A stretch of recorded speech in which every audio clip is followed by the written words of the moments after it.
In the U.S. alone, there are more than 300,000 concussions each year in football across all levels: Pee Wee, high school, college, and NFL.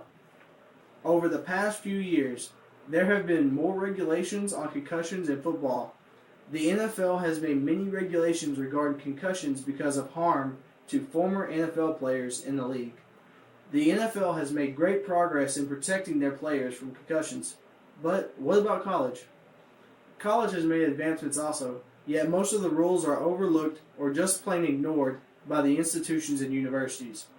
College football needs to enforce the rules or make regulations where there is not a way around the rules. First, I'm going to tell you about the protocol that players and trainers have to go through to evaluate for a concussion and the causes of a concussion.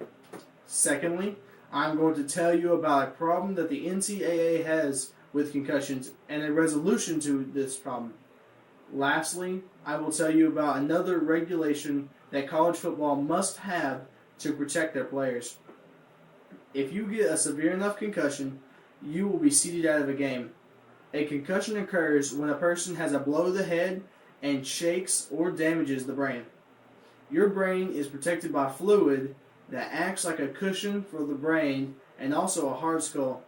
It takes a tremendous blow to have a serious concussion. It is usually players who get blindsided or get hit unexpectedly. No parent wants to see their kid get hit hard enough to impair their movement, speech, or learning. Then you will be evaluated by a medical professional to determine if you can come back to play. If the doctor evaluates you and the concussion is severe enough, they will suspend you from coming back into the game, or could sit you out for the rest of the season. This happens especially if you have reoccurring concussions. Then you will be evaluated by a medical professional to determine if you can come back to play. There's a loophole around this rule, that you could be suspended from play if the trainer doesn't find that you are capable to continue play. If a university suspends you from play, then all you have to do is transfer to another university, and the university will release you to play for them. A good example is quarterback A.J. Long from Syracuse.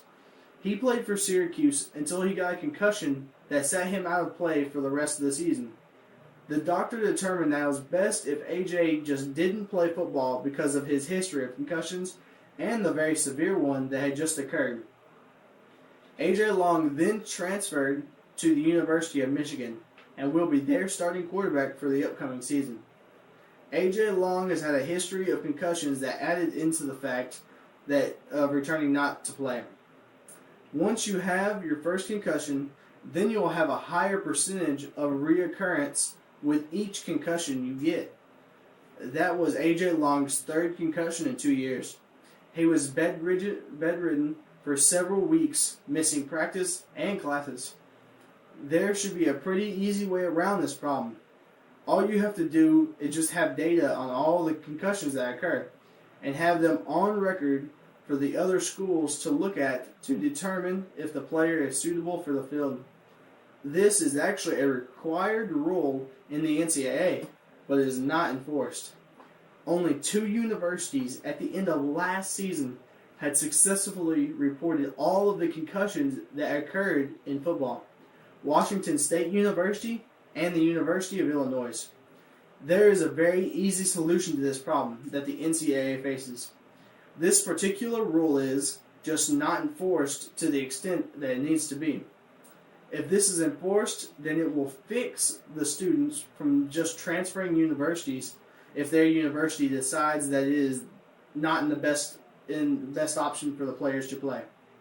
Once the universities and the institutions begin enforcing the records of concussions, they have to set a limit on the number of concussions a player is allowed to have until a period of suspension until evaluation. In high school, you have a 3 concussion limit before you are suspended from all play through high school. Even though college is a different level, they are still a classroom environment, and it might impair their ability to learn. I think that there should be a brief suspension of play once a player has received a concussion. The NFL does not have a set limit number of concussions, but college is in a school environment while the NFL is not. This is what connects high school to college, and that's why their rules need to be similar. Even though there are flaws in the NCAA procedures, they have put a lot of rules and procedures in to prevent concussions, such as the targeting personal foul penalty. It keeps the players from having helmet-to-helmet collisions against defenseless players on the field. They may not have every rule they need yet, but they are still trying to make their best for make college football safe and fun.